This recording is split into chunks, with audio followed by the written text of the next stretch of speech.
We're a company for 85 years in the pet food industry, the pet food market, to make the extrusion equipment and drying equipment for the pet food of the major pet food companies in the world.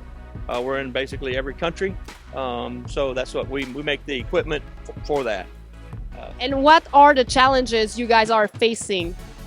As far as with welding, number one is finding the proper people that want to weld, right? That's one of the biggest challenges. The other challenge is, I think, when we're looking at the robotic technology, is being able to do things right every time. Not anything gets humans, but we're humans, and we tend to do things different every time. So this gives us the capability of being a lot more precise, a lot more consistent. If that makes any sense. Yes, excellent. And do you have any prior experience with robotics at your company? Sure, we have one robot right now. I'm not going to call it an older school robot, but it's the robot technology before this robot technology, to where you have to make your part exactly the same time every single time in order for it to work, right? What this gives us the capability to do in our plant is that robot's really difficult for ours because we can't hold that type of input on our other parts for that robot technology.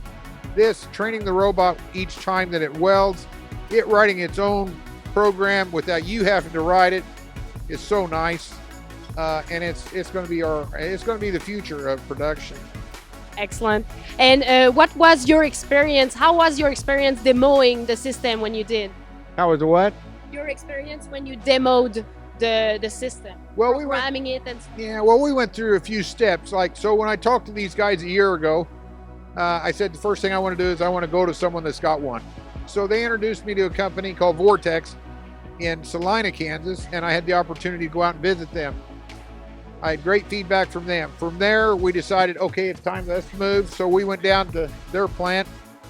We sent pallets of samples down, everything we needed. We went down and we ran for a day, actually a half a day. We basically took someone that had never welded before ever, and within an hour he was running the robot just fine, making perfect welds. So that led us into the next sample was, okay, now we got to do a comparison to where we're at today, where we could go. And so with the proposal in, it was obvious we needed to go down this river. So we're down on our first one. We just got it delivered last Thursday and we'll be into it Monday.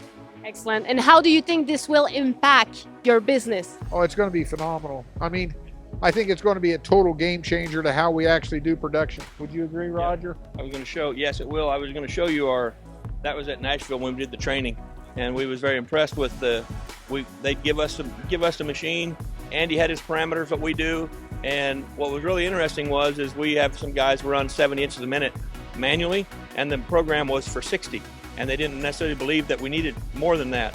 So they said, if you can do it in 60, which we did, we'll give you more. So over lunch hour, they updated the software to 90 inches a minute. So when they came back after lunch, I got some pictures, we ran 80 inches a minute, which was so impressive. So they were flexible, I guess is what I would say, to our needs, not just this is what it'll do. They were flexible to listen and say, this is what, and now we're going even more. So that's what's exciting. Yeah, the interesting thing is like we just comparisons here just a couple of weeks ago, and we actually got guys running 120 inches a minute. Average in America, welders maybe weld 12 to 20 inches a minute travel feed speed.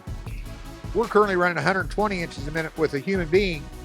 We can run 120 inches. Now, here's the thing. That's that one human being can run 120 inches. The cool thing about this, anybody that runs this can run 120 inches and get the perfect weld that you're supposed to get. So it gives us that opportunity to be more consistent. In other words, I can replace Ben.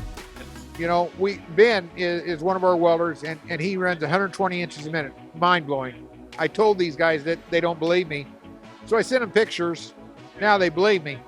But the thing is, a year ago, we about lost Ben. Ben got COVID, and he was out for months. Didn't know if he was going to make it, right? What do you do at that point? So you have to, as a company, I think you got to think about that.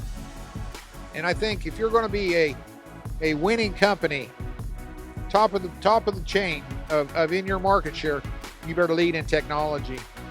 So I think one thing that I learned from going to Nashville, I think that Rob and Matt learned as well, is so much it's like they know what this machine will do, but I think that sometimes we get stuck in our industry of saying, well, let's just do what it'll do, right? Instead of saying, no, once we had the parameters, what our guys will do, you load that into here, they're like, wow, it'll do it.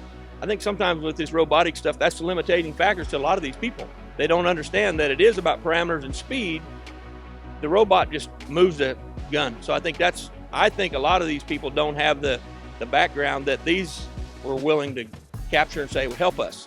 We was willing to give them procedure. And Andy had 600 years of experience in welding background. But that's important because once they've seen it, they're like, wow, it will do it. I think that's a loss today. Everybody's trying to go robotics and they don't know how. And I think they do. Would that be fair? Yeah, it's funny. People buy robots, and then they still only move 12, 20 inches a minute. Why? Why you invest in that technology if you're not going to use it? And that's one thing I really like Roger said, I really like about these guys. I think we've been able to have open communication, and I think we listen to them and learn, and I think they've listened to us and learned. You know, it's interesting. I asked Matt when I left, or maybe it was Rob, and they gained us and gave us 90 inches a minute, right? And I said, so now you changed that program. Everybody that's bought this robot from you now is going to get a notice that says we made a change, right? He said, yeah. I said, so won't that be some interesting conversations you're going to have? And I said, what are you going to tell them? He said, a whole lot less heat transfer. I said, good deal, you passed, because they're going to put less heat in their product. Travel feed speed's totally dictated by speed, right? Heat and speed. So I think they listen to us and they learn, and we're going to listen to them. We're going to learn, and I think we're both going to grow as good companies and help each other great.